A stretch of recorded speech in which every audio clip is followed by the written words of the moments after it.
একসময়ের জনপ্রিয় প্রধানমন্ত্রী জাস্টিন ট্রুডোর বিরুদ্ধে কেনেডিয়ানদের যত অভিযোগ, তার মধ্যে অন্যতম ছিল অভিবাসন প্রক্রিয়া বেসামাল করে তোলা।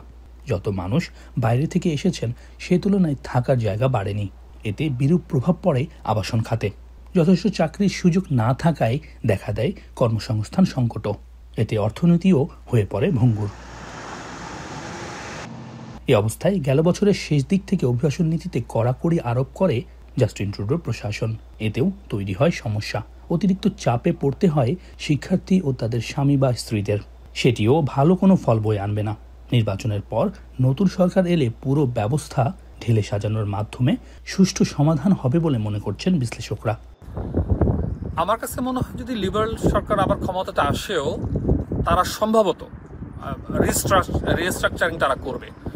কারণ 2024-এ কিন্তু সেই প্রতিফলনটা দেখা গিয়েছে যে তারা ভালো মাত্রায় রিস্ট্রাকচারিং করছে। তো সেক্ষেত্রে নতুন গভর্নমেন্টও তারা যদি আবার ফর্ম করে, আমি আশাবাদী যে রিস্ট্রাকচারিং প্রসেসটা চালু থাকবে।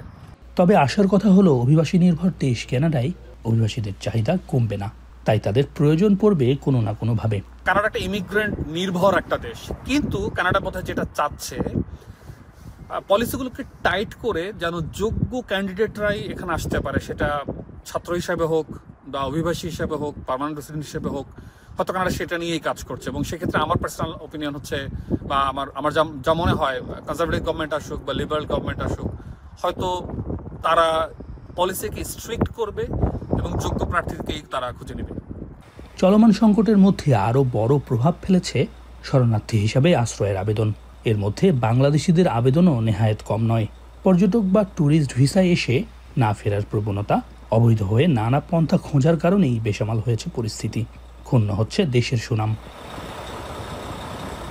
সোমবার ফেডারেল নির্বাচনের ভোট গ্রহণ। জনমত জরিপে কিছুটা এগিয়ে লিবারেল পার্টির প্রার্থী মার্ক কার্নি। এখন দেখার পালা পরবর্তী প্রধানমন্ত্রী এই সমস্যাগুলোর সমাধানে কিভাবে তৎপর হন। যিনি প্রধানমন্ত্রী হন না কেন, কানাডার অভিবাসন নীতিতে যে পরিবর্তন আসছে সে কথাই স্পষ্ট। এই পরিবর্তনের কারণে সুবিধা অসুবিধা দুটোই থাকবে, তবে বাংলাদেশি শিক্ষার্থী এবং অভিবাসন প্রত্যাশীরা এ থেকে কী সুবিধা আদায় করে নিতে পারেন সেটি এখন দেখার বিষয়। সৈয়দ ইফতেখার, এখন কানাডা।